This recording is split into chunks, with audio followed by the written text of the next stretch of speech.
Mesdames et messieurs, bonsoir. C'est un plaisir pour nous de vous retrouver tous les mardis à partir de 23 heures dans le cadre de votre émission Le Monde Inconnu pour partager avec vous des moments de spiritualité, des moments de métaphysique, des moments où vous et nous pouvons échanger. Au programme ce soir, vous aurez vos rubriques habituelles, la chronique qui va se faire en deux parties, la réflexion, la page pratique, la possibilité de participer à cette émission en nous envoyant les messages aux numéros qui vont s'afficher au bas de votre petit écran. Professeur Herman Yeglipot, bonsoir. Bonsoir. Et bonne année. Oui, bonne année métaphysique, parce que aujourd'hui, le 21, du point de vue astrologique, on marqué un nouveau départ avec des signes béliers, mais c'est tout le monde qui est dans la roue de Zodiac qui est concerné par cette relance de l'année, astrologique. Donc c'est le vrai côté métaphysique des débuts d'année. Voilà. Et comment vous avez débuté votre nouvelle année métaphysique? De toute façon, avec des petits travaux, méditation et autres, depuis hier soir, d'ailleurs depuis hier matin, ce matin également, et ça va se poursuivre jusqu'à 3 jours. Voilà. D'accord. Nous allons prendre la première partie de la chronique qui nous parle de la conscience cosmique et la femme.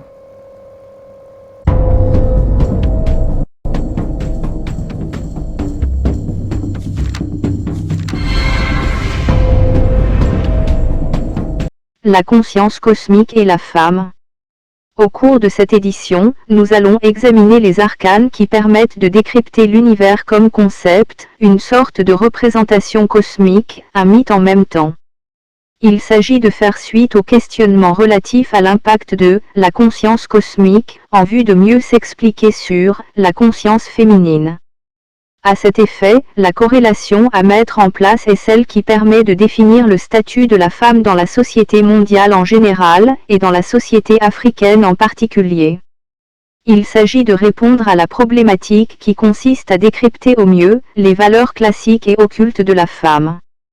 Autrement dit, se mettre sous la sphère macrocosmique et microcosmique de l'état de conscience de toute femme, matérielle et immatérielle, physique et métaphysique. Or, l'attention du public doit être portée sur la conscience féminine, question de savoir que toute femme n'est rien d'autre qu'une énigme. Car la logique doit se pencher sur qui est l'être humain en général, et la femme en particulier avec à la clé, son sexe. Il s'agit de pénétrer d'abord la sphère de la conscience cosmique, au point de tout ramener au niveau de l'expérience humaine, telle que vécue, corporelle, éprouvée en toute communion à la fois psychique et physique. Ceci finira par permettre à chaque personne, à ce que, son être intérieur, soit en phase avec sa nature extérieure. S'il est difficile à l'homme en tant que mâle, de savoir déjà qui est-il, et qu'il ne soit que doté d'une force brute et barbare, comment fera-t-il pour dominer son ego?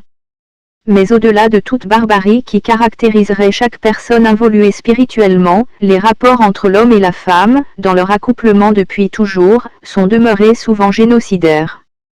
Les Grecs n'ont pas de mot pour désigner le pouvoir des mères, mais ils ont inventé un sur le pouvoir des femmes, la gynécocratie.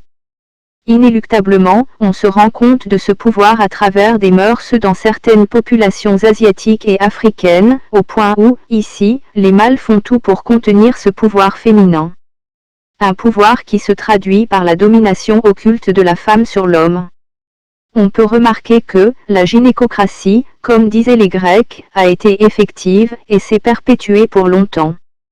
Si hier s'accoupler avec une certaine femme était un acte mortel, il n'en demeure pas moins que le combat contre cette gynécocratie qu'aurait mené l'homme en tant que mâle, jusqu'à une certaine période, a permis que cette réalité devienne improbable, voire improuvable.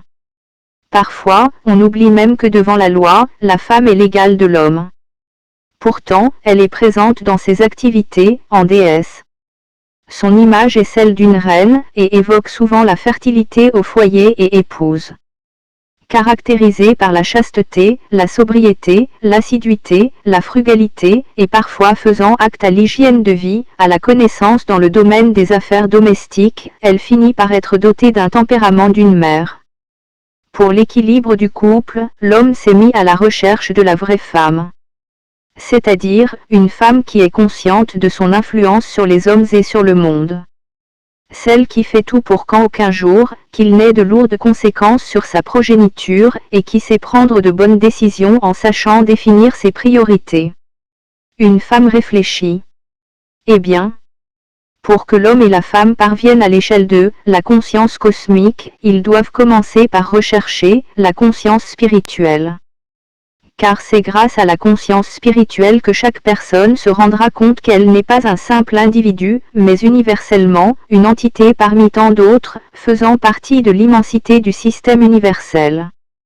Résultat, en règle générale, nous devons savoir que nous sommes de la même source, et partageons quasiment les mêmes valeurs supérieures et occultes. Et que, c'est lorsqu'il se produira l'unicité animique entre l'homme et la femme, que naîtra la paix dans le monde. C'est-à-dire, cette paix ne sera possible que, si ces deux entités finiront par se mettre en interconnexion entre elles, et en même temps, avec les mondes supérieurs. De retour sur ce plateau, professeur Herman Yaglipot, comment on peut définir la conscience cosmique? La conscience cosmique, c'est une question bien posée, mais bien difficile. Hein? Parce que, qu'est-ce qu'on peut dire? L'énergie, tout ce qui existe comme soleil, comme onde magnétique, tout ce qui existe comme une force invisible, comme force visible, le vent, la lumière, tout cela fait partie des preuves de l'existence de l'énergie cosmique. Alors maintenant, donner une définition à l'énergie cosmique, s'apparente un peu comme si on avait des précisions à donner par rapport à cette énergie cosmique. C'est comme on définirait quelque peu l'existence de Dieu. Parce que Dieu n'existant pas, Dieu étant, c'est-à-dire il est, il n'existe pas, l'énergie cosmique s'est traduite donc comme étant un assemblage de forces, hein, du cosmos, de forces de l'univers qui peuvent aller dans le sens à se traduire en des entités pluridimensionnelles parmi lesquelles nous nous trouvons certainement comme étant aussi de la même famille. Donc c'est d'une complexité totale. Hein. L'énergie cosmique, c'est quelque chose de très complexe, très subtil, très puissant, et puis dont la puissance est parfois du côté des ondes, ondes radioniques, ondes vibratoires, électromagnétiques et tout. Alors c'est tout un tas d'assemblage de forces. Voilà. D'accord. Et quel rapport faites-vous entre la conscience cosmique et la femme?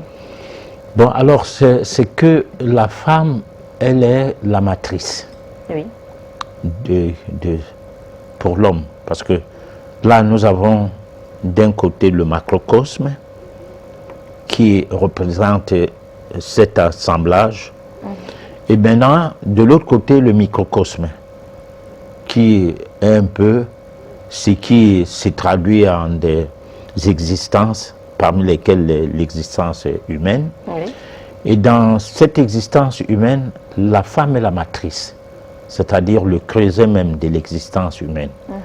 Bon, on pourrait demander entre l'œuf et la poule, qui a été avant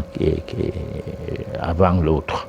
Bon, alors, on peut bien dire entre la femme et l'homme, qu'est-ce qui a été avant? Bon, là, nous allons nous retrouver dans la Bible qui va parler de ces histoires allégoriques qui n'ont rien à voir avec ce que, du point de vue métaphysique, on va pouvoir expliquer, ou cette explication va dans le sens de donner beaucoup plus la part belle à l'homme, qui est là dans le jardin d'Éden, seul, pendant des années, on peut les chiffrer, 70 ans ou quoi, et que dans la détresse et tout, dans le cadre d'une donne créationniste, c'est-à-dire ceux qui pensent que le monde a été créé, on a donc dû, dans cette allégorie, créer une manière d'expliquer la chose en disant qu'il fallait la femme à l'homme.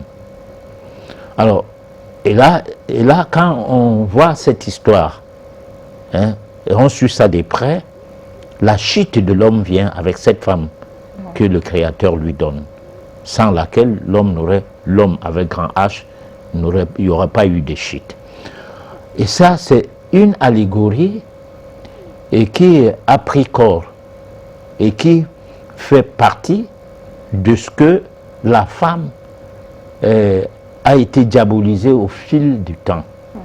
Et son énergie cosmique qui doit être expliquée comme étant ce que je commençais à dire, qu'elle est à la base de l'aspect parcellaire de l'humain que nous sommes, c'est-à-dire des créatures, des mammifères et tout, parce que la femme, ça commence quelque part de très loin jusqu'à l'être humain, tout moins l'être que nous sommes, parce qu'il faut s'abstenir d'utiliser souvent le mot humain, parce qu'on devient humain lorsqu'on a atteint un degré d'évolution susceptible à se le prouver, que je suis un humain. Bon, alors, donc, loin de là, l'explication à donner sur l'humain, mais c'est tout simplement dire que le fait d'essayer de marquer des autres animaux, parce que nous sommes de rien animal, a fait que l'homme a des responsabilités et qui sont différentes des responsabilités de ces bêtes, mais la femme beaucoup plus, parce que là, il y a l'homme mâle, l'homme femelle. Alors, l'homme femelle a beaucoup plus de responsabilités. Des responsabilités non vis-à-vis de la cité, de la manière dont les choses sont organisées dans la cité uniquement, mais de la manière sur le plan subtil, de la manière sur le plan occulte, de la manière sur le plan métaphysique. Alors la femme, c'est toute une autre énigme qu'il faut étudier. Bon, et que les hommes d'antan ont constaté la puissance. Et on a amené à ce que la femme ne soit pas continuellement celle-là qui gardait toutes ses forces occultes. On a commencé donc à la diaboliser. Quand on a créé des religions, la femme ne doit pas entrer dans le lieu de culte lorsqu'elle va se menstruer. Et les musulmans, même la femme n'allait pas carrément dans les mosquées où aujourd'hui, elles ont leur palier où elles se trouvent et les hommes dans leur palier. Sans ou avec menstruée, je ne sais pas. Là, c'est des choses à bien expliquer, et ça, c'est les musulmans qui peuvent bien nous expliquer ça, mais la vérité est que elle ne mélange pas le même palier, elle ne se mélange pas dans le même palier avec des hommes. Alors, et ça a marché petit à petit sur la base de la sexualité qui a eu, qui était un problème entre l'homme et la femme, et qui reste un problème jusqu'aujourd'hui. Voilà. Il y a tellement de choses à dire sur la femme qui a ses menstrues. Elle ne devrait pas dormir avec l'homme, elle ne doit pas entrer dans un sanctuaire. Pourquoi tout ce mystère autour de la femme qui a ses menstrues? Alors, mais c'est ce mystère-là qui fait même la force de la femme. Parce que la femme, c'est un être doublement sacré. Si l'être humain, en tant qu'homme avec un grand H, est sacré, c'est que la femme est doublement sacrée. D'accord. C'est ce qui fait, oui. Oui, allez-y. Ce qui fait donc que la femme n'a pas de tribu, la femme n'a pas de pays, la femme est partout chez elle. Même quand bien même on essaye de tout faire pour que cela ne se passe pas comme tel, parce que dans l'évolution, quand l'Europe a constaté que la femme avait beaucoup de force, on a engagé la chasse aux sorcières. Parce qu'en fait, on tuait plus de femmes que les hommes dans cette chasse aux sorciers. Hein? Il suffisait qu'on déshabille une femme et qu'on voit une tache qu'elle est née avec. C'est que c'est le stigmate ou bien c'est une preuve de la sorcellerie, on la mettait au bûcher. Voilà. Mais professeur, pour certaines personnes, la femme est un sexe faible. Pour d'autres, la femme est l'égale de l'homme. Pour vous, en tant que métaphysicien, la femme peut être considérée comme quoi? Alors, le mot sexe faible, déjà, c'est de la littérature purement simplement. D'accord. Parce que la femme n'est pas que le sexe, parce que l'homme aussi a un sexe. Bon, mais si on veut prendre les deux éléments, c'est-à-dire élément mâle et élément femelle, pour placer ça sur l'échiquier de force ou de faiblesse, c'est qu'on est en train de se comporter comme si il y avait un problème de force brute, de force, comment on peut appeler ce genre de force, de force béante. C'est pas, la femme ne saurait donc être une force brute, c'est pourquoi elle est une force faible. C'est-à-dire que c'est pas la bagarre, c'est pas le... Bon, c'est vrai qu'il y a des femmes qui tapent sur les hommes, pas seulement sur un homme, mais sur les hommes. Mais c'est pas ce côté-là, mais c'est ce côté-là dont il est question dans le classique, dans le jargon classique, dans le langage des communs des mortels. Alors, on ne saurait dire que la femme est un sexe faible, comme pour dire que c'est une créature faible. Là, ça ne se comprend pas. Sexe faible, bon, peut-être dire créature faible physiquement, oui, mais sexe faible, c'est raconter trop d'histoires à l'égard de la femme. Pourquoi? Parce que... Mais qu'est-ce que vous dites? Ça, non, mais tu me poses une question, je développe et tu reviens toujours sur la même question pour que je parle plus alors. Voilà. Je suis en train de dire que on ne saurait dire que la femme est une créature peut-être faible physiquement, parce que dans la chronique, on a même relevé ça. C'est un problème d'ego. Quand quelqu'un n'a pas encore dominé son ego, il tape sur les gens et encore plus, il tape sur les femmes. Alors, donc, pour un rien, il se met en colère. Alors, et il se met en colère, et la colère n'est pas une qualité. Donc, ce n'est pas parce que tu as la force physique à pouvoir bagarrer, taper sur les gens, que tu es fort, ou tu es de sexe fort. Non. Tu es faible, et disons mentalement. Bon, et donc je dis donc que la femme, en tant qu'être humain, n'est pas de sexe faible, du fait du sexe. Parce que son sexe, encore, c'est plus grave à utiliser le mot sexe. Peut-être on peut dire c'est quelqu'un de faible, d'accord, physiquement, mais pas de sexe. Parce que le sexe par lequel naît un enfant, le sexe par lequel nous venons au monde, le sexe devrait être un élément par lequel nous nous élevons. Et on ne peut pas s'élever tant du côté de la femme que du côté de l'homme sans le sexe. Et le sexe qui est plus valable, plus sacré, voilà, pas plus valable, mais plus sacré, c'est le sexe de la femme. Parce que ce sexe-là guérit les maladies. Ce sexe-là maudit. Ce sexe-là bénit. Voilà. Par contre, le sexe de l'homme ne fait rien de tout ça. Hein? Oui. Mais le sperme de l'homme, par contre, ça fait quelque chose. Ah, ben je ne sais pas, parce que lorsque on regardait les films exotiques, on a l'impression qu'on gagne quelque chose en étant en contact avec le sperme. Bon, c'est quelque chose que je ne peux pas me prononcer là où je suis. Pourquoi? Parce que j'aimerais bien faire un travail de fond pour pouvoir décrypter le côté physique du sperme de l'homme et le côté... Bon, mais dire que le sperme de l'homme n'a rien de fondamental, non. C'est une énergie. Voilà. Sans laquelle il n'y aurait pas de fécondation chez la femme. C'est une énergie. C'est comme une pile qui a besoin d'atomes, quelque chose de fondamental.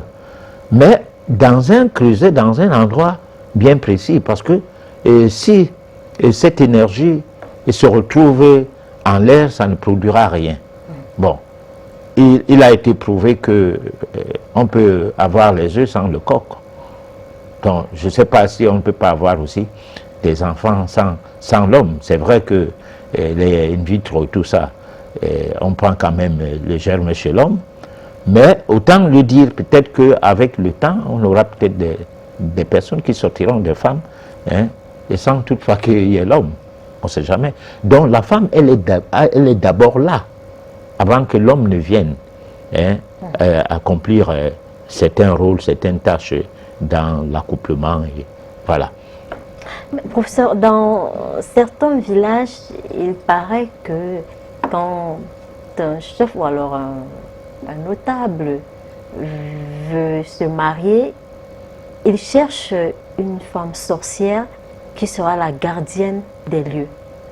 Est-ce que c'est toujours vrai? Oui. Avant, on ne se mariait pas en l'air. On faisait des recherches sur la qualité occulte de la femme.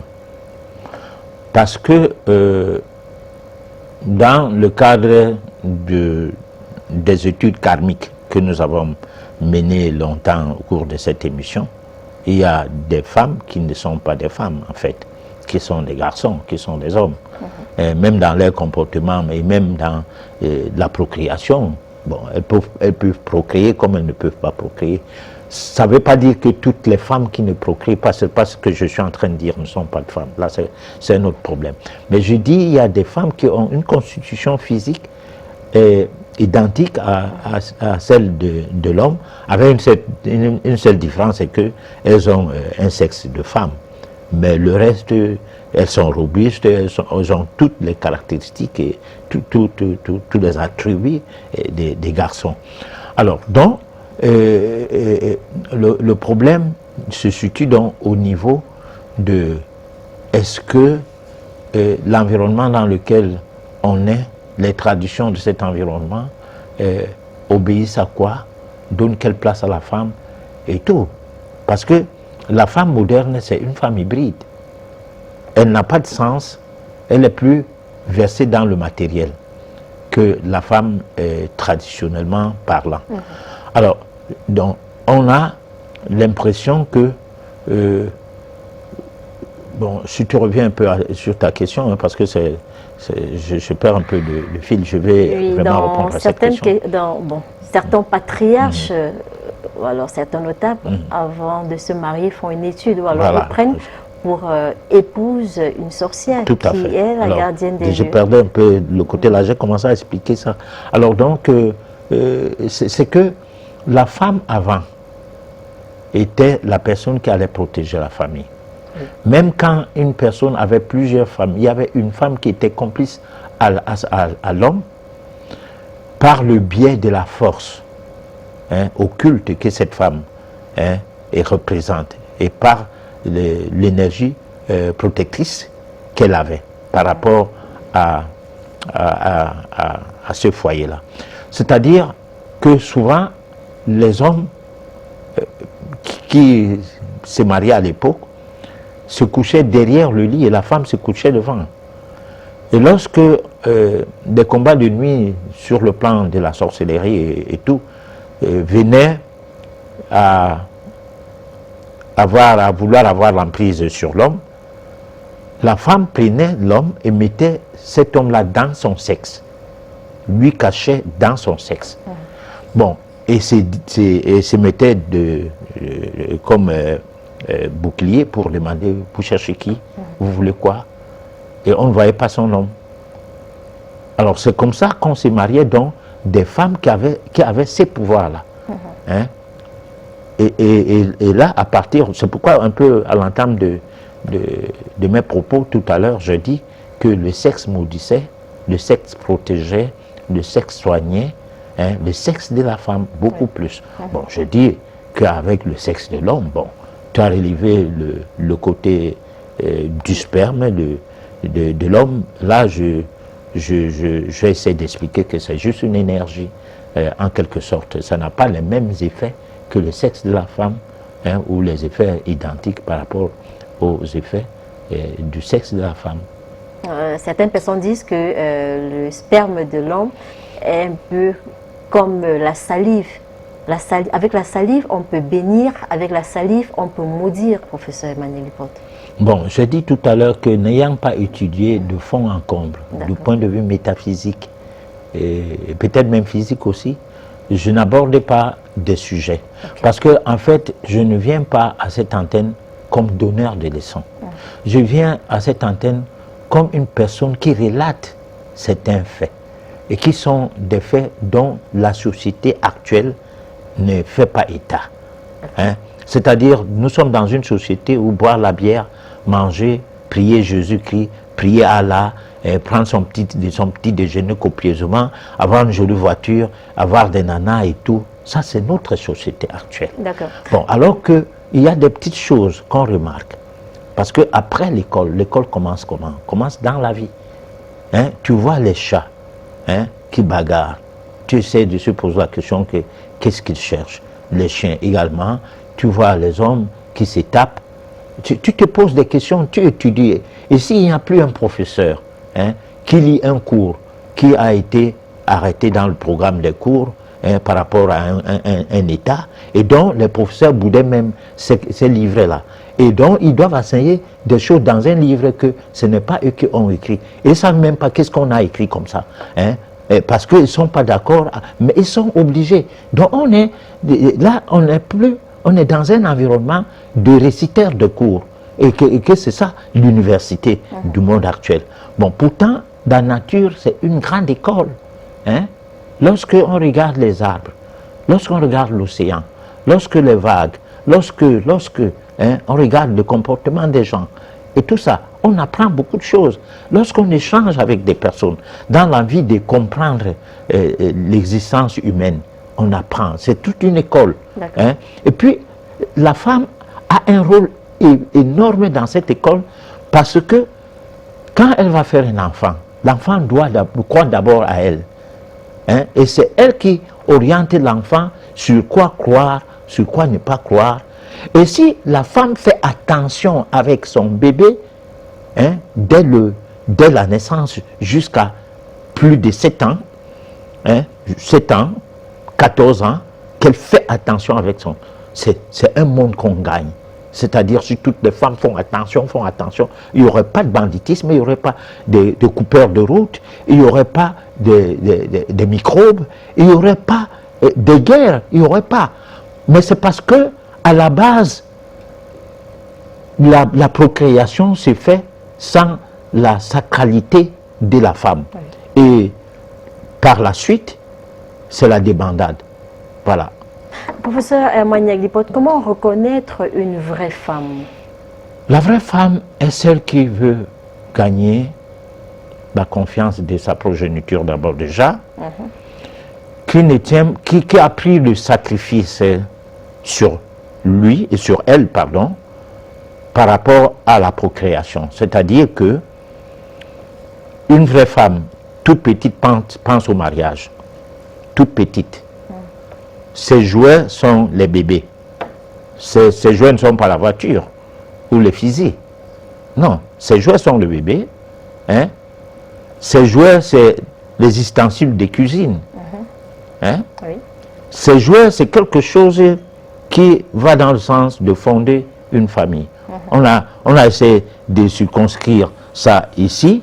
Comment la femme, pour finir, qui est l'égale de l'homme aujourd'hui, par la loi et tout, après avoir marché sur elle, les lois des hommes, on finit par la reconnaître comme étant l'égale de l'homme, alors qu'elle est supérieure à l'homme, à la base. La femme est supérieure à l'homme. À la base. À la base. À la base. Oui, la femme, mais c'est la femme qui guide l'homme. Mais attends, c'est ta maman.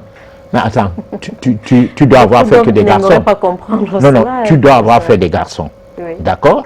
Mais c'est toi qui les gères. Nous sommes d'accord? Oui. Et puis on les gère jusqu'à la mort, si on sait se comporter. Hein?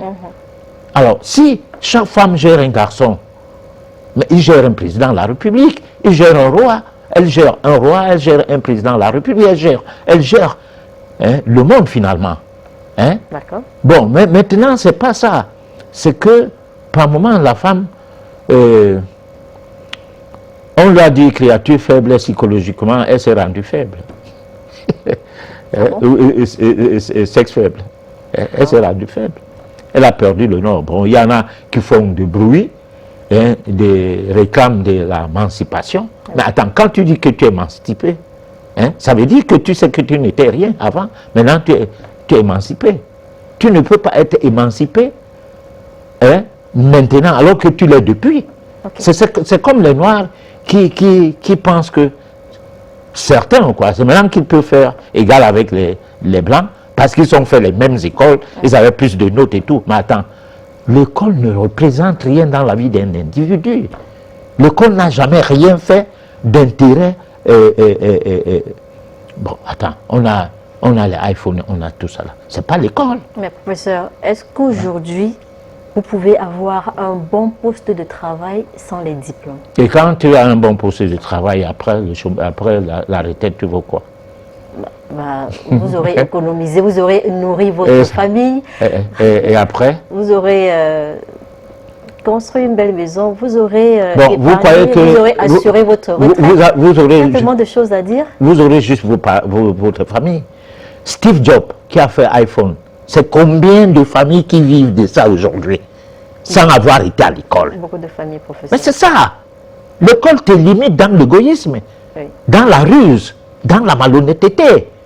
Tu vois que toi, tu ne vois que le fait d'avoir chauffé les bancs et que les autres ne l'ont pas fait. Pourquoi ils mériteraient ceci, ils mériteraient cela? Et toi, tu crées quoi? Tu crées rien. Hein? En médecine, tu tues les gens avec des produits fabriqués par d'autres gens. Hein? Et à l'église, tu parles d'un Dieu que tu ne connais pas toi-même. Surtout l'Africain, c'est lamentable. Hein? C'est lamentable. Alors donc, quelqu'un crée un petit truc, ça nourrit le monde entier. Oui. Le monde entier. Et non seulement ça nourrit le monde entier, ça busque l'économie dans le monde entier et ça fait en sorte que, parce que quand on dit économie, ça veut dire que ça met les moyens à la disposition de tout le monde pour ne pas beaucoup souffrir. Parce que imagine un peu que avant, pour avoir le contact de quelqu'un, il fallait aller dans une cabine téléphonique. Vous n'êtes pas né à cette époque. Et la cabine téléphonique pouvait se retrouver à 1 kilomètre de chez toi. Alors, tu as une carte, tu mets ça ou bien une pièce d'argent, voilà, c'était 100 francs, et tu mets ça dans la cabine. Deux fois, ça se bloque parce que tu as mal mis. Et tu n'avais que ça. Et tu as besoin de cette personne pour quelque chose d'important. Imagine un peu que la difficulté de joindre deux quartiers, hein, ou bien deux coins de la ville, à marcher à pied et tout, parce qu'il manque de véhicules. Imagine autant de choses que d'autres gens qui n'étaient pas à l'école ont créé. Et qu'aujourd'hui, le petit Africain s'agenouille, un monsieur africain s'agenouille devant son enfant pour lui dire, sans l'école, tu ne seras rien. Et que tout le monde se mette à l'école, le livre scolaire apporte beaucoup d'argent à la colonisation intellectuelle, du moins à une forme de néocolonisation intellectuelle. Pendant ce temps, dans les pays où l'école vient, les gens n'aiment pas aller à l'école et on met une loi obligeant d'aller à l'école. Et c'est ces pays-là qui colonisent les autres pays où les gens courent après l'école. Et le développement ne suit jamais. Alors il y a un problème. Il y a un problème. Donc moi je dis c'est la femme qui est bien entretenue. L'Afrique ne serait pas là où elle est aujourd'hui. Mais comment ça s'est passé? À l'époque coloniale, la femme était dans des casernes catholiques où on la formait de se révolter contre sa tradition. Hein? Oui. Et contre un fonctionnement social, c'est-à-dire une vie en société qui était totalement inversée par rapport à ce qu'il y avait comme vie sociale en Afrique. C'est par là où tout commence. Alors là, on aura des enfants qui vont devenir des présidents de la République, les enfants qui seront des ministres et tout, mais qui seront chrétiens. hein, Oui. s'inversant du fait que la tradition, le respect des aînés et tout, n'y tient pas. Et aujourd'hui, ça retourne contre ces présidents-là, parce que la jeunesse aujourd'hui ne respecte pas ces gens aussi. Hein? Oui. Voilà, alors qu'ils sont âgés et que l'Afrique n'était pas sur ces pans-là, où on peut se retrouver en train de dire n'importe quoi avec un âgé, parce que peut-être la démocratie, peut-être la politique ou quoi. C'était pas ça avant. D'accord. Hein? Et il y avait une autre façon de fonctionner, et l'Afrique manquait de rien. Nous, on n'a jamais mangé dans les poubelles, comme en Europe. Voilà, jusqu'aujourd'hui, ça montre qu'on ne dépend pas tellement de ces gens, mais on commence à les ressembler en voulant être comme eux. Oui. Voilà. D'accord. On va passer à la deuxième partie de la chronique et on se retrouve juste après pour la suite. La mystique du sexe, le contour sacré du sexe, femme déesse ou un être souillé. Le sexe, en principe, fait partie d'un ensemble de parties du corps concernant la reproduction de l'espèce au titre d'un organe de procréation. Par ricochet, on estime en même temps qu'il est un instrument de refoulement émotionnel, de jouissance charnelle, de recherche d'équilibre biologique, d'évacuation de la tension corporelle, de diminution de stress, d'amélioration de sommeil, de soulagement de douleur, etc. Mais qu'en est-il au juste? Parce que le sexe est une grosse énigme qu'il ne cesse de plonger tout le monde dans une situation d'énorme point d'interrogation. Toutefois, il faut noter la stupéfaction qui réside dans le fait de ressentir des sensations de l'autre de manière indescriptible. Car il est parfois question d'évaluer la virilité du mâle si vous êtes une femme dans les mouvements et frottements vaginal de la verge de ce dernier, créant ainsi un embrasement des sensations qui mettent occultement le dit couple en émoi. C'est un laboratoire occulte de l'alchimie mystique et mythique, outre un creuset de production des échanges des liquides internes sexuels. Chez l'homme, ces liquides sont le sperme et les spermatozoïdes. Chez la femme, les pertes blanches de menstrues et d'autres formes de sécrétion, parfois externes. Toutefois, ceci entraîne de la matière à décrypter. Allons-y, commençons par ce qui est de plus énigmatique. C'est que nous baptisons le contexte sacré du sexe de la femme. N'a-t-on pas souvent entendu dire que la femme est une rivière où coule la vie? Certes, elle est la féminité dont le flux se perpétue et inonde tout ce qui est. Et en même temps, le reflux qui abonde tout ce qui baigne en elle. Ce n'est qu'à travers elle que le sacré va faire naître une manifestation, produisant conséquemment la vie dans toutes ses dimensions. Tout se passe d'étape en étape, de manière évolutive, allant de l'état embryonnaire, le fœtus, jusqu'à la phase ultime, la procréation. La procréation est issue d'un processus dont le schéma en amont est le désir sexuel. C'est là un instigateur principal. Pourtant, la satisfaction d'un désir sexuel n'a rien à voir avec la procréation, si ce n'est qu'une sorte de farce dans le jeu existentiel. Mais c'est la première étape qui permet à ce qu'il y ait une procréation dans le sens normal. Toutefois, le seul but du désir sexuel serait d'assouvir le plaisir charnel. Mais il va sans dire que si cela était vrai, les bébés n'allaient jamais exister. Pour tout compte fait, le bébé peut arriver, plus ou moins malencontreusement, même si le plus important pour la majorité des gens qui s'accouplent, c'est d'obtenir cet équilibre par le plaisir qu'il en tire. La non-satisfaction du désir entraîne finalement des perturbations hormono-biologiques graves susceptibles de provoquer chez la plupart des gens des troubles divers, psychiques, mentaux et même physiques qui versent dans les maladies courantes, surtout celles du domaine cardiovasculaire. Malgré que la préoccupation majeure d'un grand nombre de personnes est de perpétuer l'espèce, il ne manque pas l'occasion d'acter sexuellement sous un fond d'égoïsme. Parce que luttant contre les bébés non désirés, certaines personnes sont contre l'appétence sexuelle qu'elles qualifient d'irresponsable. Ceci n'est qu'un comportement qui, de point de vue métaphysique, est à combattre. Soit qu'on fait l'amour spirituellement pour son évolution, soit c'est pour procréer et non un acte contre-productif à l'égard de l'amour. Il serait censé de savoir contrôler ses désirs tout en tenant compte du flux et du reflux des menstrues. La menstruation est un mystère du domaine occulte en rapport avec les déplacements de la Lune. Entre deux périodes de menstrues, ces déplacements influent les périodes de fécondité, d'ovulation et de stérilité. La connaissance de ce mouvement lunaire permet de faire facilement le choix du sexe de son bébé en cas de besoin. De retour sur ce plateau, vous êtes sur votre émission Le Monde Inconnu. Le professeur Herman Yaglipote, comment contrôler ses désirs? Les désirs ne peuvent pas être contrôlés par le fait qu'on veut les contrôler.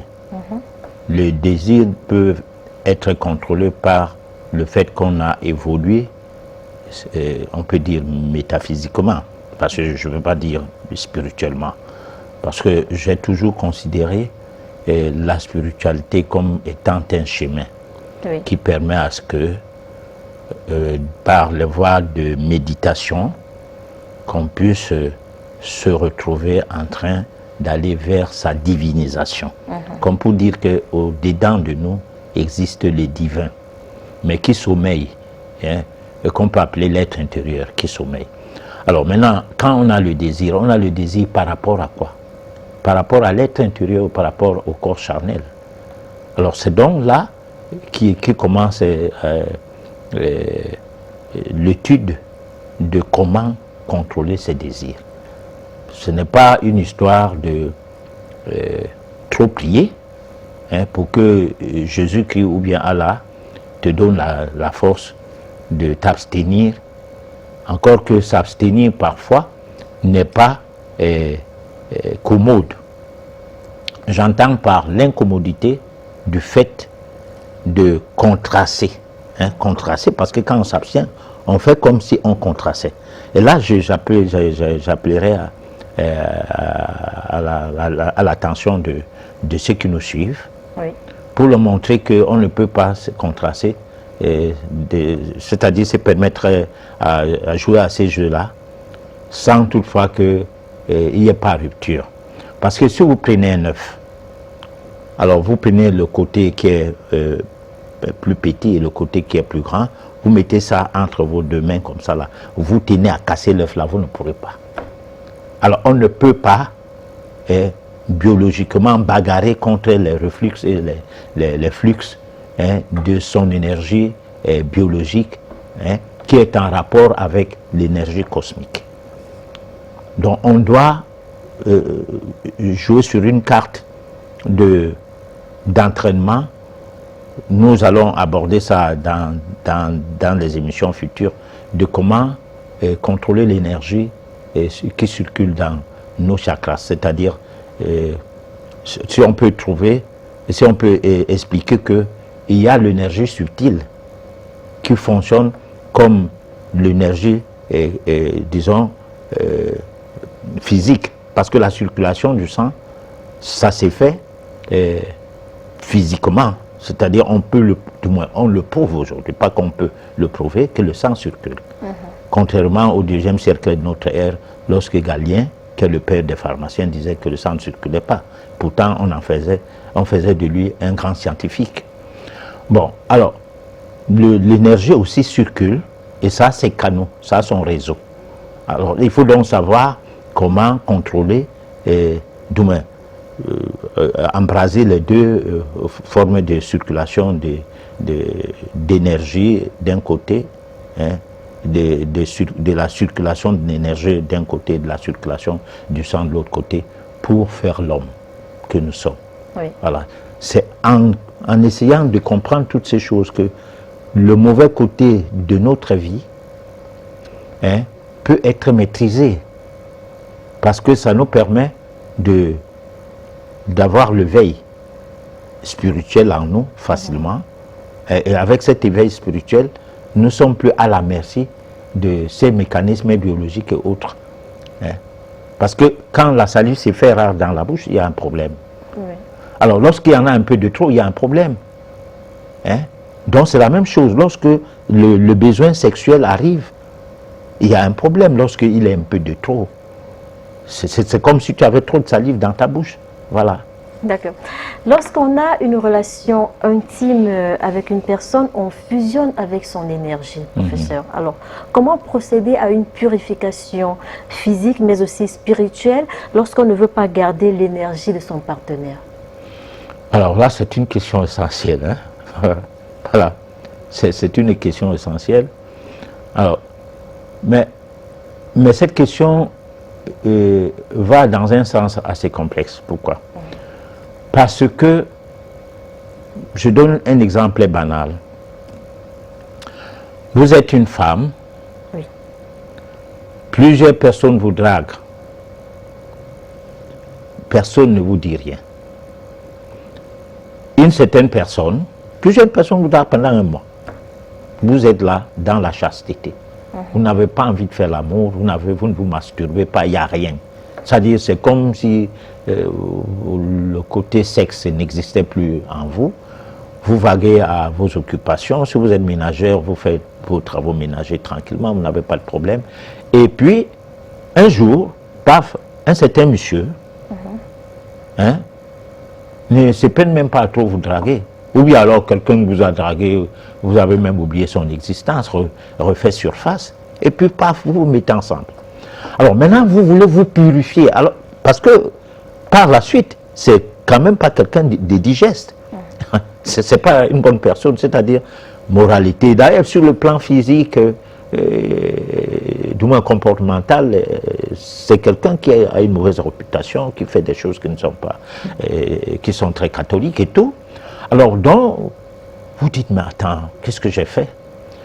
Bon, ou bien vous ne faites pas des relations sexuelles parce que vous dites que vous allez vous faire salir par une aura malveillante, malsaine des autres gens, par une énergie que, comme tu venais de dire, qui sera déposée en toi et puis tes vibrations vont changer. Oui. Bon, et tout. Mais tu ne pourras pas t'en sortir parce que du point de vue karmique, tu auras que la personne qui doit faire l'amour avec toi, qui sera avec toi, que tu auras choisi et que tu fasses des travaux de purification, comment? Rien ne va changer. Parce que vous avez changé d'énergie et ça a conjugué un certain champ vibratoire en vous deux, hein, comme des gens qui ont signé, pas un pacte, mais un certain fonctionnement conséquent par rapport à leur karma. Bon, donc, on n'a pas toujours l'homme qu'on veut, ou bien qu'on aime. On n'a pas toujours la femme qu'on veut ou qu'on aime. De l'enfant jusqu'à un certain âge. Tu constates que si tu as un enfant, un fils, tu surveilles bien ton fils, tu vas voir que tantôt elle rôde autour des barrières parce qu'il y a une fille à l'intérieur qu'il attend qu'il a acheté quelque chose pour la saluer. Bon, cette période passe, ça devient des camarades de classe qu'il est avec, et de temps en temps, tu lui poses la question, c'est quoi, qu'est-ce que tu fais avec? Cette fille-là dit, non, c'est ma camarade de classe. Dans sa tête, elle veut quelque chose de cette fille-là, mais la fille-là ne veut pas. La fille-là, c'est que c'est un ami comme ça. Oui. Bon, alors, mais fin de compte, il va se retrouver avec une fille qui veut de lui, alors que lui, en fait, ne peut que être flatté par la relation sexuelle, mais pas forcément parce qu'il veut d'elle.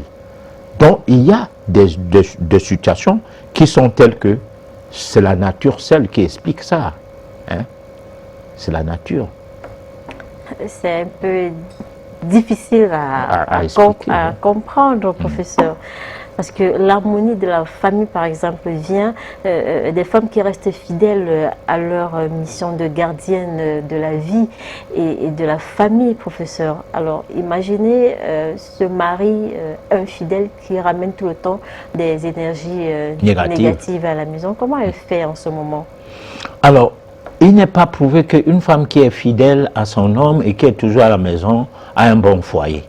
C'est pas fou, c'est pas prouvé.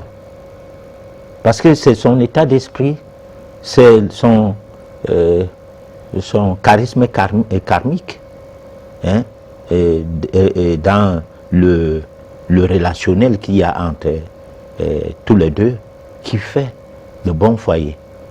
Bon, maintenant, si un homme multiplie des relations dehors, vient avec des vibrations négatives et tout, ça fait partie d'un monde karmique. C'est-à-dire, vous renvoyez tous le karma à un professeur. Mais oui, mais je renvoie, mais regardez, hein, oui. On n'oblige jamais à une personne, sauf pour cas de viol.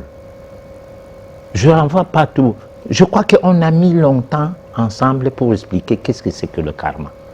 D'accord. Bon, alors, donc je ne renvoie pas tout au karma, je renvoie tout, je réexplique les conditions dans lesquelles les êtres sont ensemble.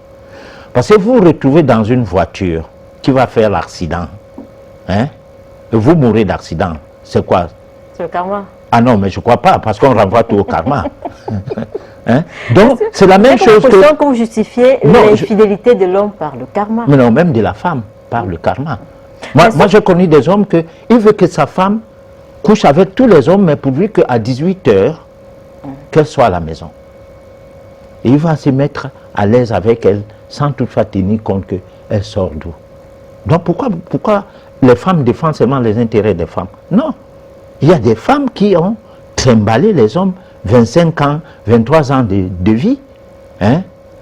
Et l'homme était tolérant. Il a les photos, il sait bien. Il connaît la manque de sa femme. Il connaît, pas que... il sait où ce qu'ils habitent. La femme tolère plus que l'homme. Hein? Ah mais non, là maintenant c'est un autre débat, nous ne sommes plus dans le débat. Parce que qui tolère plus que l'autre, ça dépend. Hein? Parce que quand tu aimes, tu tolères. Quand tu détestes, tu ne tolères pas. Quand tu es là, une femme qui est prête à faire un procès avec un homme, c'est pas l'amour, c'est le mariage, elle veut la bague. Voilà. Mais celle qui n'a même pas besoin de la bague, quitte ses parents, vient rester chez l'homme, on parle fatigué. Mais celle qui veut la bague, tant qu'on n'a pas rempli les conditions qui lui permettent d'avoir cette bague-là légalement, mais elle ne vit pas avec l'homme-là. Bon, donc, ce n'est pas un problème de tolérer, pas tolérer, c'est un problème de l'amour en bête. Hein? C'est pourquoi on dit l'amour est aveugle, les sentiments ont les yeux. Oui. Voilà, avec l'amour, on est... D'accord. Oui, avec l'amour... On pleure. Hein? Et on rit également. Oui, mais on est aussi content, parce que si on te touche, tu es tranquille. Oui. Ça veut dire quoi finalement? Est-ce qu'il y a un moyen, est-ce qu'il y a des astuces pour purifier la maison, alors nettoyer son J'ai dit mari? qu'on ne pouvait pas. On ne pouvait pas. Mais moi je pense que... Parce que si tu veux... Je peux me tromper, professeur. Vas-y. Après c'est vous qui répondez aux questions. Parlant des menstrues de la femme, lorsqu'elle est en période, elle peut avec ses menstrues bénir son mari, bénir son foyer, bénir son enfant. Tout comme elle peut maudire son mari. Alors vous pensez quoi? Si on a dans un foyer un mari fidèle qui est, je vais dire quoi, qui est attentionné, vous pensez quoi? La femme pendant sa période de menstrue, elle va le bénir. Bon, attends, le problème de bénir, hein, oui. Parce qu'on est fidèle, là c'est un autre problème. Peut-être parce que nous ne sommes pas en train de faire une émission sur la fidélité. Bon, non, je ne voudrais pas qu'on soit centré sur... Permets-moi. On va faire une émission sur la fidélité de l'homme, et la métaphysique. Bon, là, je parle de menstruation. Bon, de la non, femme non, parce que est-ce qu'on peut bénir seulement l'homme parce qu'il fait de la volonté de la femme? Si elle est contente, professeur. Tu me permets, Oui, tu me permets. Désolé, professeur. Je sais que là, maintenant, c'est la sensibilité qui t'emporte. J'ai dit ici, j'ai écrit ici que la gynécocratie était une pratique que les hommes ont et que la femme, il était remarqué que la femme avait un pouvoir de tuer l'homme dans les rapports sexuels. Et l'homme a bagarré longtemps pour qu'il ne soit plus tué. Parce que la science, je ne sais pas si il faut que j'aille me recycler. On nous expliquait que le moustique mâle qui s'accouplait avec l'anophèle, donc moustique femelle, mourait. Et que seules les femelles mettent longtemps. Et c'est pourquoi le paludisme se multiplie facilement avec les moustiques. Voilà. Alors, c'est donc pour dire que avant, lorsque une femme couchait avec un homme, l'homme mourait. Hein? Et il fallait trouver des méthodes pour que cela cesse. Oui. Et c'est ces méthodes-là qui ont amené à ce qu'on dise que la femme est de sexe faible. Parce que là, c'est une des méthodes qui fait en sorte que psychologiquement, la femme s'affaiblit. Parce que on l'a déjà dit qu'elle est faible. C'est comme le noir, on dit que le noir ne sait rien et que c'est un pauvre. Allez, il s'affaiblit. Hein?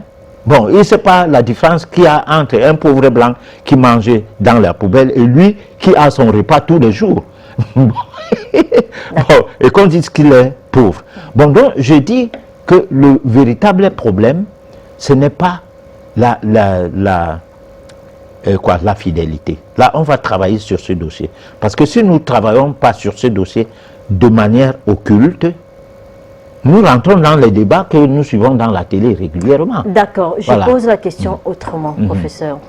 Est-ce que la femme peut bénir son mari pendant sa période de menstruation? Bon, il y a, dans le cadre patriarcal, on ne couche pas avec sa femme pendant qu'elle règle. Oui. Elle dort à part et l'homme dort à part. Et dans la société traditionnelle, on ne dort pas avec la femme dans le même lit, 24 sur 24, durant tout le mois. La femme a son lit, l'homme a son lit. On ne change pas d'énergie. Ce qui fait aujourd'hui, on dort sur le même lit avec la femme, il n'y a même pas d'espace. Tu as à peine une chambre que tu loues. Tu vas faire dormir la femme où toi, tu vas dormir où? Tu n'as qu'un seul lit. Hein? C'est la société moderne. Mais moi, j'ai vu mes grands-parents, mes arrière-grands-parents, il avait de chez lui, ses femmes, pas une seule femme, avait de chez elle. Et quand il veut se mettre avec une femme, celle-là doit la recevoir. Et ça, jamais les femmes ne venaient dans le chez elle. Et le chez lui était sacré. Bon, donc, la femme n'entrait pas dans la chambre de son mari, sauf si son mari, du moins, avait deux chambres. Parce qu'une chambre où il fait, surtout, j'ai dit les patriarches, où il fait ses rites, où il prend ses contacts avec ses ancêtres.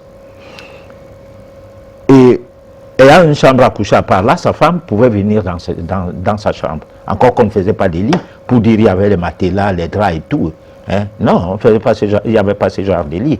Bon, donc, c'est le modernisme, le genre de modernisme qui nous amène à cette situation qu'on a aujourd'hui, où on parlait de fidélité, on parlait de dormir avec une femme, des bénédictions ou des malédictions avec les règles et tout.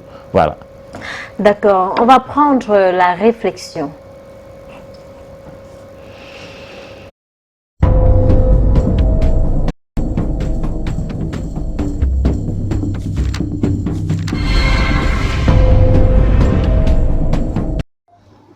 Bonjour chers frères et sœurs, je vous salue, vous qui aimez l'histoire, qui aimez la vérité historique.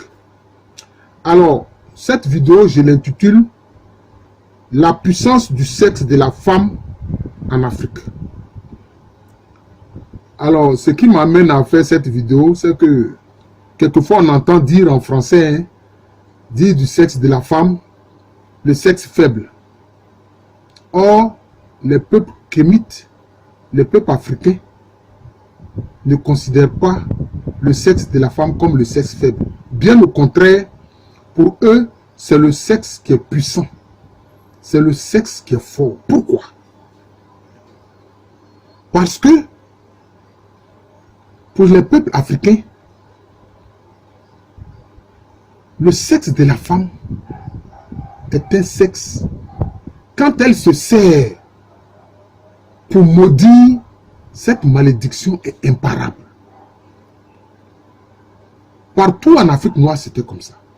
Et surtout, par exemple, chez les peuples Akan, que je connais mieux. Alors, le peuple Akan le plus connu, c'est le peuple Ashanti.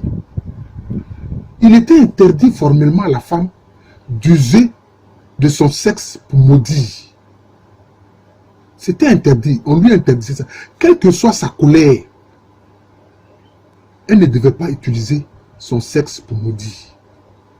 Parce que on considère que faire cela, c'est une malédiction qui est imparable et dont les conséquences sont terribles pour la victime. Parce que comment la femme procédait pour maudire avec son sexe? Elle se mettait nue. Et souvent, bien sûr, elle le faisait nuitamment. Et elle s'assoit sur le sol, sur la terre. Et le fait qu'elle s'asseye sur la terre, alors qu'elle-même, elle est un être féminin, et que la terre aussi est considérée comme un principe féminin. Le globe terrestre, là, pour ces populations africaines-là, c'est un être féminin. Évidemment, c'est un être cosmique, mais d'un genre féminin. C'est pour ça que c'est un nom féminin qu'on donne à la terre. Les Ashanti et autres, ils disent Asase Ya. Ya, c'est un nom qu'on donne à la femme. Hein? L'Enzema, un peuple Akan aussi, qu'on trouve au sud-ouest de la République du Ghana actuelle et au sud-est de la République de Côte d'Ivoire actuelle et dans la commune de Grand Bassam. Ils appellent la terre Emo Azre Yaba. Emo, maman, Azre, terre Yaba. C'est-à-dire notre mère, la terre Yaba, notre maman, la terre Yaba. Donc la terre même là, c'est un être féminin pour eux. Alors si maintenant, un être humain féminin s'assoit sur la terre avec son instrument qui donne la vie, parce que c'est là que sort l'enfant, hein? Son sexe qui donne la vie. Si maintenant elle utilise ce sexe qui donne la vie maintenant pour appeler une malédiction ou appeler la mort sur quelqu'un, mais cette malédiction est imparable. C'est pour ça que les sociétés Akan ne voulaient pas que la femme se serve de son sexe pour maudire. Voilà. Une femme qui faisait cela, si elle était suppliée, si cela était su, elle était mise au pilori. Hein? Elle était mise au pilori par la société. Vous voyez. Parce que le sexe de la femme est puissant, est fort. Et quand elle s'associe, elle s'assoit sur la terre-mère, hein, pour utiliser son sexe qu'elle frotte sur le sol, parce que c'est ce qu'elle fait. Elle s'assoit sur la terre et puis elle prend son sexe qu'elle frotte sur la terre. Et puis elle commence à parler. Elle commence à maudire la personne qu'elle veut atteindre. Vous voyez. Et ça, on dit que ce type de malédiction est imparable. Parce qu'en principe, le sexe féminin est fait pour faire quoi? Pour donner la vie. Maintenant, si elle veut utiliser ça pour donner la mort ou produire la malédiction, c'est imparable. Vous voyez. Donc, la terre n'est pas... le sexe de la femme n'est pas un sexe faible, comme le pensent les Caucasiens. C'est une erreur. D'ailleurs, les peuples amérindiens, qui ont aussi été influencés par les Noirs, par les Khmets, souvenez-vous de la civilisation Olmec, avec ses grosses têtes négroïdes, notamment au Mexique actuel. D'ailleurs, ce sont ces mêmes Olmecs-là qui ont enseigné aux Amérindiens comment concevoir et construire les pyramides, notamment les pyramides à degrés. Alors vous voyez, donc, Eux aussi, ils appellent la terre comment? Pachamama, la Pachamama. Maman, ça dit Pacha, la terre, maman, notre maman, la terre. Vous voyez. Donc, ils ont la même vision que mettent les peuples noirs concernant la terre. C'est un principe féminin. Et donc, pour ces peuples d'Afrique, il ne faut pas que la femme utilise son sexe, instrument qui donne la vie, pour donner la mort. Frotter son sexe sur la terre, mère, pour maudire quelqu'un.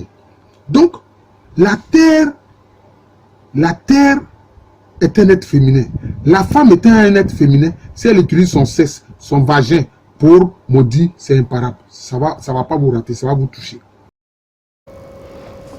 De retour sur ce plateau, professeur Herman Nyegdipot. La femme a beaucoup de pouvoir, hein, professeur, sauf qu'elle ignore. Bon, mais tant pis pour elle. Hein. Parce que ça vous arrange. Oui, ça nous arrange. Nous les hommes, ça nous arrange. Un commentaire par rapport Oui, mais c'est ça, ça nous arrange. Parce que sinon, si la femme comprenait sa position dans la société, hein, parce que nous avons les femmes intellectuelles, je suis diplômé de je suis avocate, je suis ingénieur et tout, ça donne quoi? Tout ça, ça sert à quoi? Bon, il y en a même dedans qui ne procréent même pas, exprès. Elle a avorté jusqu'à... Le mariage ne lui disait rien. Donc, elle n'est pas une femme sociale. C'est-à-dire, elle n'est pas dans la société, elle est en l'air. D'accord. Bon, alors la place de la femme, c'est à côté de l'homme, d'accord. Et là, de quelle manière? C'est ce que nous allons essayer d'étudier, hein. Dans un proche avenir, on va essayer d'étudier ça de fond en comble, parce qu'il faut dire que si les femmes décident d'arranger tout ce qui se passe dans la vie aujourd'hui, elles pourront. Oui. Oui. Mais malheureusement, elles ne sont là que pour des besoins matériels. Vous avez une femme, vous êtes président de la République, si vous êtes africain, elle fait son marché à l'Hexagone, hein. Elle prend un avion spécial pour aller chercher des habits, et c'est pas moi, à Paris ou bien à Londres, ou bien c'est pas aux États-Unis, hein, pour s'habiller. Bon. Et ces habits-là, ça sert à quoi? Mais pourtant, il y a des problèmes dans le pays qu'elle doit conscientiser son mari. Et elle a plus besoin d'argent qui doit être détourné, plus que quiconque, alors qu'elle manque de rien. Hein? Le budget seulement de la présidence de la République coûte combien? Et qu'est-ce qui les manque? Bon, alors donc, ce que la femme devrait faire à côté d'un président, à côté d'un député, à côté d'un ministre, ne marche pas dans sa tête. Elle veut être ministre, elle veut être président. Pourtant, quand une femme est ministre ou bien député, son mari n'a rien à voir avec son travail. Hein. Mais quand un homme est député, quand il y a une réunion qui a campé, le mari retourne lui expliquer pourquoi ça a traîné et tout.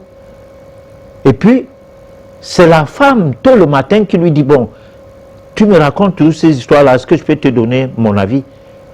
La femme lui donne l'avis. Et cet avis va amener l'équilibre dans ce qui n'allait pas grâce à ce que la femme lui a donné comme directive, comme conseil. Et c'est pourquoi les hommes se sont mis à dire que la nuit portait conseil. Mais la nuit ne porte pas conseil pour les femmes. Donc les femmes ont complètement perdu leur rôle. Elles veulent être au devant, elles veulent conduire l'avion, elles veulent avoir le taxi, et tout ça c'est du matériel, ça n'a rien à voir avec la mystique de la vie. Rien du tout. Et alors que la femme, elle est mystique. Et c'est cette puissance mystique-là qui peut l'amener à faire de l'homme un bon guide, un bon président, un bon ministre, etc. D'accord. Voilà.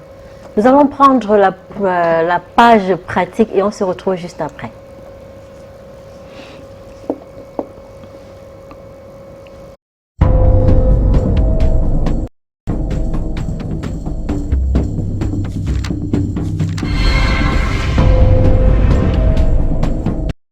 La femme n'est jamais une citoyenne, même si elle est mariée à un citoyen.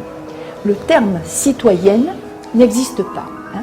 Et dans ce monde tellement androcentriste qu'est la Grèce, qui est faite par les hommes, pour les hommes, vu par des hommes, il est difficile pour nous d'appréhender cette condition féminine au quotidien.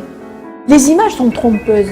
On a, bien sûr, devant nous, des œuvres d'art qui montrent une certaine image de la femme. Ce n'est pas la vraie femme grecque, c'est une divinité. Au quotidien, dans toute la hiérarchie des femmes que compose la société grecque, la femme du citoyen, c'est la moins bien lotie. La femme, de sa naissance à sa mort, va être une éternelle mineure. Elle n'aura aucun pouvoir décisionnel. Et elle aura toujours une âme masculine qui sera là pour la chapeauter. C'est une vie qui n'a pas d'objectif en fait, si ce n'est procréer. Le nombre de morts en couche et le nombre de morts d'enfants et de nouveau-nés va être très important. Il y a plusieurs dizaines de stèles qui représentent des femmes mortes en couche. Là, la femme est vraiment, elle est magnifiée. Il y en a une là, c'est une stèle très émouvante, et derrière, la nourrice qui tient le tout petit bébé, donc vraiment le bébé qui vient de naître. Je pense que c'était pour peut-être honorer, pérenniser le foyer tout entier. Et le symbole de cette femme morte en couche avec un héritier, ou une héritière, c'est moins bien, devait être magnifié par la famille. Tanagra, c'est un mot qui a donné naissance à ces figurines en terre cuite. En fait, c'est des grands santons, pour être un petit peu familier, qui étaient peints, qui étaient polychromes, dont il reste encore beaucoup de traces de couleur. Et là, on peut voir à peu près l'aspect physique qu'avaient ces femmes. Elles sont maquillées, elles ont des coiffures très compliquées, avec des rubans qui passent dans les chignons, avec des kécriphales, c'est-à-dire des espèces de résille qui tiennent leurs cheveux. Il y a deux sortes de femmes en Grèce. Il y a les femmes du dehors et les femmes du dedans. La femme du dedans, c'est la femme du citoyen. Elle est dedans. Dès qu'elle est mariée, et elle va se marier très souvent très très jeune. Et quelquefois, la jeune fille, la petite fille se marie à peine pubère. Donc elle se marie, elle a 12-13 ans. Et à partir de ce moment-là, jusqu'à la fin de sa vie, elle va rester dans la maison. Elle va être maîtresse du foyer et va s'occuper des enfants et des tâches ménagères. Alors, certes, on peut admettre, et on en a des témoignages aussi, elles sortent ces femmes parfois, elles vont à la fontaine. Alors aller à la fontaine, c'est la grande fiesta, et aller chercher de l'eau. Et on a une iconographie comme ça qui est très volubile de ces femmes qui vont à la fontaine, qui s'arrosent, qui parlent, parce qu'elles ont peu de moments où elles peuvent se retrouver hors du foyer et hors de leur gynécée.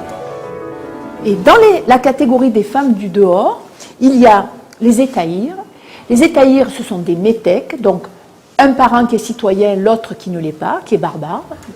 Étaïre, étymologiquement, ça veut dire la bonne amie, et plus si affinité, parce que l'étaïre, elle va avoir le droit d'aller dans des symposiums, d'aller dans des banquets qui sont uniquement masculins. Ces citoyens-là qui sont mariés, bien les femmes, elles restent dans leur gynécée, eux vont aller banqueter, et là, les étaïres vont venir. C'est un peu des geishas. Ce sont des prostituées de luxe. Ensuite, on a la pornée. La pornée, c'est la prostituée qui travaille à la passe, et qui est une femme du dehors aussi, avec une condition qui est souvent quand même peu enviable par rapport à l'étaïre. Et puis, on a la palaquée. La palaquée, c'est la concubine. La palaquée, c'est la deuxième femme, c'est la maîtresse. C'est elle qui peut même habiter dans le foyer. Si par exemple la femme ne peut pas avoir d'enfant, on va prendre une palaquée. Donc, toutes ces femmes du dehors ont quand même une plus grande liberté que les femmes du dedans. Voilà ce que nous dit Démosthène. Les courtisanes, donc les étaïres, nous les avons pour le plaisir. Les concubines, palakas, pour les soins de tous les jours. Les épouses, pour avoir une descendance légitime et une gardienne fidèle du foyer. Démosthène. Tout est dit.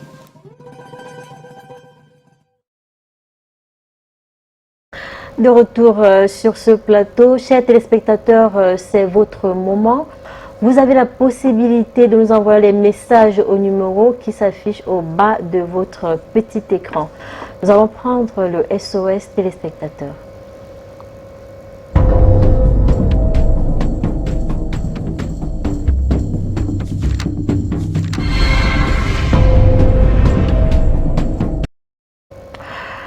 Bonsoir, monsieur, j'ai un problème. Tout ce que je fais ne marche pas. Je ne travaille pas, ni de relations amoureuses, rien ne marche. Là, c'est hors antenne. On va en discuter hors antenne. Ok. Comment faire pour avoir un test d'affinité avec ma compagne avec qui j'habite depuis 10 ans? C'est Stéphane qui nous envoie ce message. Tout ça, c'est hors antenne. La personne va appeler à ses numéros et puis on va prendre ses coordonnées, les coordonnées de sa compagne. Et la première année de rencontre pour essayer de les guider. Ouais. D'accord. Patriarche, merci pour l'édification. J'aimerais en savoir plus sur le pouvoir menstruel des femmes. Je m'appelle Linda Chakunte. Bon, on va revenir vraiment sur ce sujet-là. C'est très important, surtout qu'il y a un problème de fidélité et la bénédiction, la malédiction, l'infidélité de l'homme ou l'infidélité de la femme et tout. Bon, on va essayer de voir du point de vue métaphysique, qu'est-ce que l'infidélité peut bien naître de dangereux ou pas vis-à-vis un couple. Bonsoir professeur, je suis en Côte d'Ivoire. Je vous suis depuis longtemps et j'ai été convaincu par votre prise de conscience des Africains. Comment faire pour vous rencontrer? Je suis en Côte d'Ivoire. Nous sommes au Cameroun. Les gens voyagent pour aller aux États-Unis. Il y en a qui viennent du Canada pour nous rencontrer, c'est à Douala, d'autres de la Belgique, donc de l'Amérique et même de l'Asie. Bon, alors vous n'êtes qu'en Côte d'Ivoire. Bon, tout est possible. Vous allez tout simplement essayer d'utiliser le WhatsApp de ces numéros et on en parlera, quoi. Ok. Répondez bien à ma question, professeur. Peut-on se purifier après un rapport intime avec une femme ou des femmes? Si oui, par quel rituel? On ne peut pas se purifier. Comment ça, professeur? Oui, parce que si vous prenez par exemple une maladie sexuellement transmissible dans les rapports sexuels et tout, vous allez vous soigner, mais le fait de se soigner ne veut pas dire qu'on s'est purifié. Ça veut dire qu'on s'est soigné et ça dépend de comment. Donc, si vous avez besoin de vous purifier physiquement, les soins vont marcher. Mais psychiquement, vous ne savez pas jusqu'à... Donc, peuvent marcher, je peux dire. Je vais dire. Mais si c'est psychiquement, vous ne savez même pas jusqu'à quel niveau se trouve le dégât.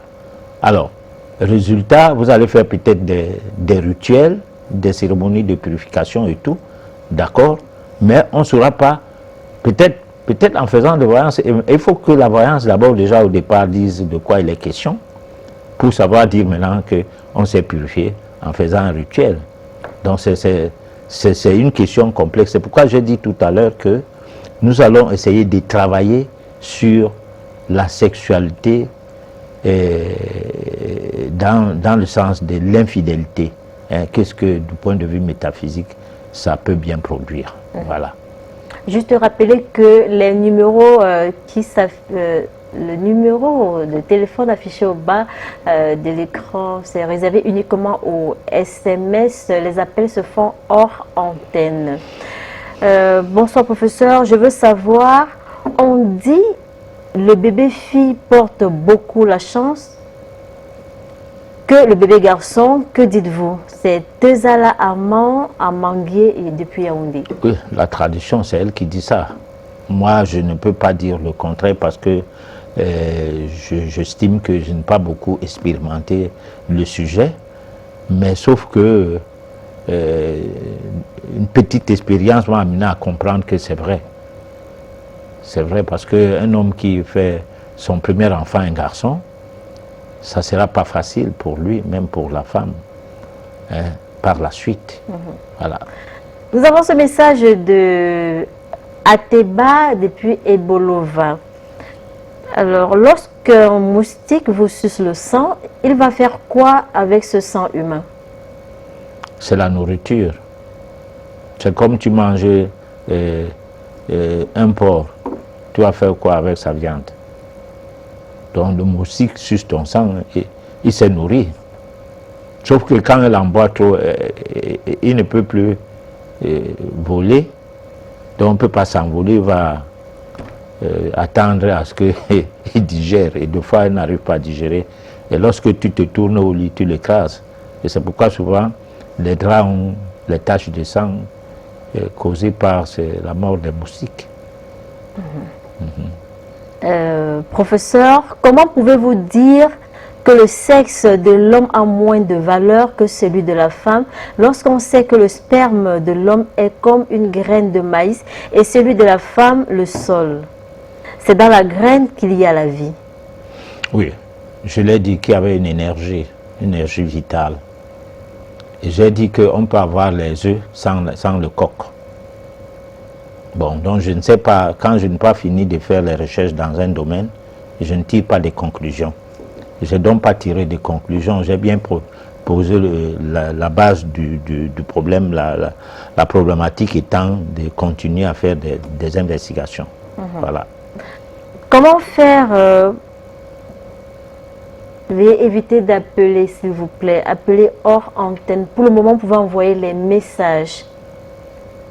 Comment fait-on pour couper les liens avec les malédictions ancestrales, familiales, dont on n'est pas du tout coupable? C'est Daniel Kada, depuis Yaoundé, qui nous envoie ce message. On n'est jamais sûr qu'on est coupable des malédictions de ses parents ou pas.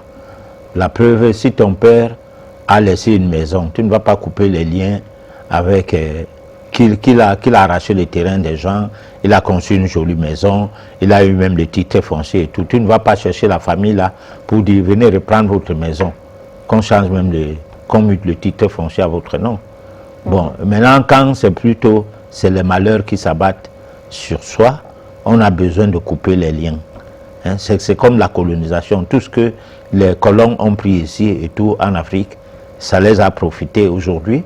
Ils disent que ils n'ont rien pris, ils ont plutôt eu à nous former, à faire des routes, des hôpitaux et tout. Alors que ces hôpitaux-là continuent à les donner de l'argent. Hein. La balance commerciale dans le domaine de la santé est défavorable pour l'Afrique. Et c'est l'Afrique qui paye la sécurité sociale en France. Donc on est là-haut. On est où là? Hein? Donc tu veux te désolidariser de ce que tes parents ont fait? Parce que non, c'est pourquoi il faut faire la voyance pour voir à peu près quelle est l'implication de la personne que vous êtes par rapport au passé généalogique de votre famille. C'est tout. Je m'appelle Zima, j'aimerais vous rencontrer pour une voyance. Comment faire, professeur Herman Yaglipote? En antenne, vous appelez. Voilà. J'ai une question pour le professeur. Est-ce qu'une femme a l'obligation d'être fidèle dans son foyer? C'est Gislain Patient qui nous envoie ce message. On n'est pas obligé d'être fidèle ou infidèle. On est infidèle et on est fidèle. Ce n'est pas un problème d'obligation. Il y a les femmes, quand elles n'aiment pas un homme, elles ne sortent pas avec l'homme là. Bon, il y en a d'autres que tout l'argent qu'on leur propose, du moins, elle va vers l'argent, je vais dire. Dès qu'on lui propose l'argent, allez, c'est fini. Elle n'aime pas l'homme, mais elle regarde quand même la tête de l'homme pour dire ça me dit, je peux un peu. Et elle prend l'argent. Elle n'est pas fidèle. D'ailleurs, tout à l'heure, l'élément qui vient de passer la page pratique, la femme expliquait les catégories de femmes qu'il y a. Okay. Voilà. Quelles conséquences spirituelles si la femme se couche devant l'homme? C'est Chardin depuis Damas. Alors, j'ai dit que dans la société ancienne, on prenait les femmes sorcières, c'est elles qui étaient au devant du lit. Lorsque on venait entrer par la porte pour atteindre son mari, on trouvait qu'elle a caché son mari dans son sexe.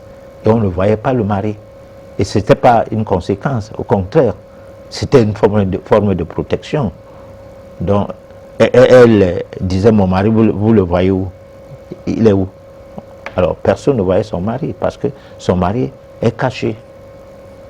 Bon, mais et si elle n'était pas sorcière, professeur? Tu n'es pas sorcière, tu vas faire comment pour prendre ton mari, mettre dans ton sexe? Je veux dire, une femme elle avait une puissance qui lui permettait de le faire. Voilà, mais toi, tu ne sais rien. Tu n'as pas de base. Hein? Parce que quand on dit sorcier, c'est un mot pour essayer de faire du terre-à-terre dans l'explication.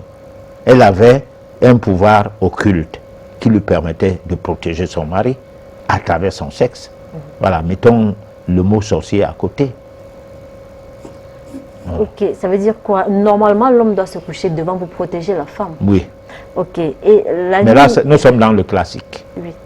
Et quand la femme traverse monsieur tout le temps pour descendre du lit, est-ce que ça a un impact? Bon, ça dépend de qu'est-ce que l'homme a comme pouvoir. Voilà, parce qu'il y a des hommes... le cas d'un patriarche. Il y a des hommes qui n'ont pas de pouvoir, ne tiennent pas compte de ça. Oui. Bon, parce que l'homme, en traversant la femme, même s'il n'a pas fait le bébé de cette femme-là, l'enfant peut ressembler à lui. Donc souvent, c'est pourquoi dans certains peuples, même de l'ouest du Cameroun, quand tu as beaucoup de femmes, chaque fois que la femme est grosse, elle tend les pieds comme ça, tu traverses, tu as plus de chances que l'enfant te ressemble. Bon, là c'est mythologique ou bien c'est vrai, mais ça a été prouvé quand même. Voilà. Je me prénomme Arsène depuis Yaoundé Soa. C'est juste pour être mieux édifié par rapport à ce que le professeur a dit à propos du fait que le sexe de la femme soigne. J'aimerais donc savoir comment est-ce possible, s'il vous plaît. Si vous prenez les menstrues d'une fille qui ne sait pas quelle règle, que c'est ses premières règles, vous donnez ça à un épileptique qui n'a pas de l'épilepsie causée par les médicaments, les psychotropes et tout, mais une épilepsie naturelle, Oui. il guérit instantanément. Voilà, c'est juste un astuce comme ça. Bon, mais sauf que de nos jours, c'est difficile de trouver une jeune fille qui ne sait pas qu'est-ce que c'est que les règles. Voilà. La société a changé, les donnes aussi ont changé. Ok. J'ai un problème quand je pars dans la famille de ma femme. On me méprise et on me fait des problèmes parce que je n'ai pas d'argent. Alors que quand elle est dans ma famille, on la respecte et on la traite comme une reine. Et ça me dérange beaucoup. C'est Noël depuis Yaoundé qui nous envoie ce message. Bon, mais il faut planer à la famille des parents de ta femme jusqu'à ce que tu aies l'argent, pour que cela ne te dérange plus. Sinon, qu'est-ce qui te dérange si on te méprise parce que tu n'as pas l'argent? Rien. Tu restes sympa et puis tu es relax. Tu n'as pas d'argent, tu n'as pas d'argent. Mais tu es le mari quand même de leur enfant. Mais si cela te pose des problèmes, des complexes d'infériorité ou de quel genre, je ne sais quoi expliquer, mais n'allez plus là-bas, sauf en des cas sérieux où tu ne peux pas faire autrement. Hein, voilà. Professeur Herman Lipote, est-ce qu'il y a des bébés qui fuient l'échographie? Oui, mais les bébés fuient tout. Les bébés fuient les injections, la perfusion et tout, parce que c'est des mauvaises choses. Mais sauf qu'on le lui impose. On croit qu'il a peur. Mais je pense que c'est dans ce sens que des fois on fait l'échographie, on ne voit rien dans le ventre de la femme. Pourtant, au village, on va dire, bon voilà, le voyant va dire qu'elle est enceinte. Et à l'hôpital, on ne voit rien. Ah oui, dans ce sens, oui. Il y a des fois, bon, on voit un sexe qui ne va pas naître, comme tel, comme si on avait seulement changé de sexe. Voilà. Mais là, c'est un aspect particulier. Hein. D'accord. Professeur Herman Lipote, nous sommes arrivés au terme de cette édition. Votre mot de fin? Bon, notre mot de fin, c'est que nous sommes contents que les gens réagissent, malgré l'émission qui passe assez tard, et que sur YouTube, il y en a toujours qui nous sollicitent, qui téléchargent, qui posent des questions, qui nous encouragent. Nous aussi, nous profitons pour leur dire merci. Voilà. Une astuce? Pas vraiment. Merci à vous à la maison de nous avoir suivis du début jusqu'à la fin. Merci infiniment. Donnons-nous rendez-vous mardi prochain à partir de 23 h. D'ici là, portez-vous bien.